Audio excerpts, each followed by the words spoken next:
کتنے خوش نصیب لوگ ہیں جن کے دن کا آغاز نماز فجر سے ہوتا ہے، اور سونے سے پہلے بھی وہ سجدہ ریز ہو کے اللہ کی نعمتوں کا شکرانہ ادا کرتے ہیں، اور جو دن خیریت سے گزرا اور عافیت کی گود میں نیند لینے کے لیے بڑھ رہے ہیں تو وہ شکرانے کا سجدہ کر رہے ہیں کہ مالک تیری توفیق سے مجھے خیریت سے یہ دن گزارنا نصیب ہوا۔ ہمارے بزرگ فرمایا کرتے تھے سونے سے پہلے 5 انگلیاں بھی گن لیا کرو، 5 نمازیں بھی گن لیا کرو۔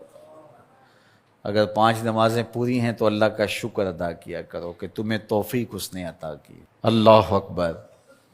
حضور علیہ السلام نے کچھ لوگوں کو دیکھا معراج کی شب کہ ان کے سر پتھروں سے کوٹے جا رہے ہیں، کچلے جانے کے بعد پھر دوبارہ سر صحیح کر دیے جاتے ہیں، پھر پتھروں سے ان کے سر کوٹے جاتے ہیں، ریزہ ریزہ ہو جاتے ہیں، پھر دوبارہ ان کے سر صحیح کر دیے جاتے ہیں۔ جبریل امین نے کہا حضور یہ آپ کی امت کے وہ لوگ ہیں جو نماز میں کاہلی کیا کرتے تھے، نماز میں سستی کیا کرتے تھے، نماز پر بوجھ تھا کہ یہ وقت ہو گیا ہے اب پڑھنی پڑے گی، دیر کرتے رہتے، پہلے پڑھنا ہی نہیں چاہتے تھے، اگر پڑھنی پڑھ بھی جاتی تو پھر نماز کی وجہ سے ان کے سر بوجھل رہتے تھے۔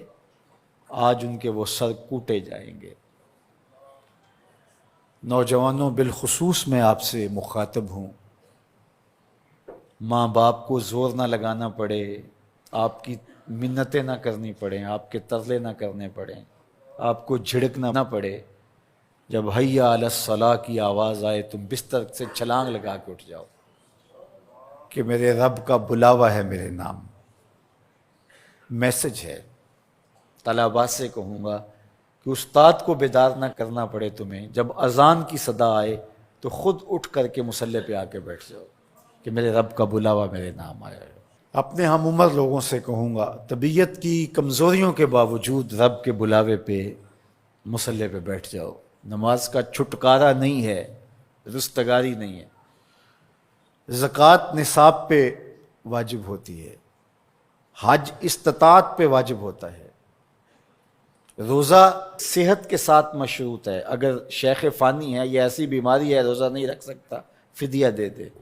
مسافر کو چھوٹ ہے، بیمار کو چھوٹ ہے کہ وہ دیگر ایام میں اس کی قضا کر لے، لیکن نماز کی چھوٹ نہیں ہے۔ بیمار ہے تب بھی پڑھے گا، صحت مند ہے تب بھی پڑھے گا، حضر میں ہے تب بھی پڑھے گا، سفر میں ہے تب بھی پڑھے گا۔ بالغ کے اوپر نماز کی کسی صورت میں بھی رخصت نہیں ہے۔ کھڑے ہو کے نہیں پڑھ سکتا بیٹھ کے پڑھ لے، بیٹھ کے نہیں پڑھ سکتا لیٹ کے پڑھ لے، اشارے سے پڑھ لے، وضو کے لیے پانی دستیاب نہیں ہے تو تیمم کر لے، حالت سفر میں ہے قصر کر لے، آدھی پڑھ لے پوری نہ پڑھے، دشمن کے مقابلے میں ہے صلاۃ الخوف کی صورت میں پڑھ لے۔ یہ نماز کا مسئلہ ہے، اتنی اہم نماز ہے۔ تو جن کے سر بوجھل رہے نماز سے، سردیوں میں ہوتا ہے اوپر نیچے نمازیں آ رہی ہوتی ہیں، ابھی عصر پڑھ کے گھر پہنچے تو پھر مغرب کی آ گئی، مغرب گھر کے پہنچے تو پھر عشاء کی آ گئی، تو کئی لوگ کہتے ہیں اے تو مولویاں نے آتے چکی ایک، ابھی تو پڑھ کے آئے ہیں۔ تو کیوں شوق نہیں ہے تمہیں؟ ایک نماز کے بعد وہیں بیٹھ کے دوسری نماز کے انتظار میں مسجد میں قیام کرنے والا، اللہ اکبر، فرشتے ناز برداریاں کرتے ہیں۔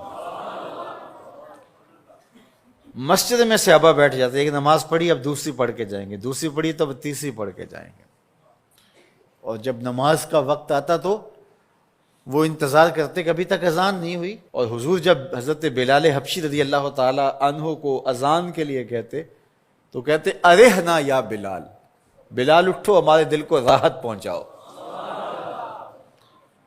آنکھوں کی ٹھنڈک قرار دیا ہے نا نماز کو، جعلت قرۃ عینی فی الصلاۃ، میری آنکھوں کی ٹھنڈک نماز میں رکھی گئی ہے۔ تو یہ دل کا قرار ہے، راحت قلب محمد ہے صلی اللہ وآلہ وسلم۔ اللہ اکبر، یہ معراج کا تحفہ خاص ہے جو ہمیں نصیب ہوا۔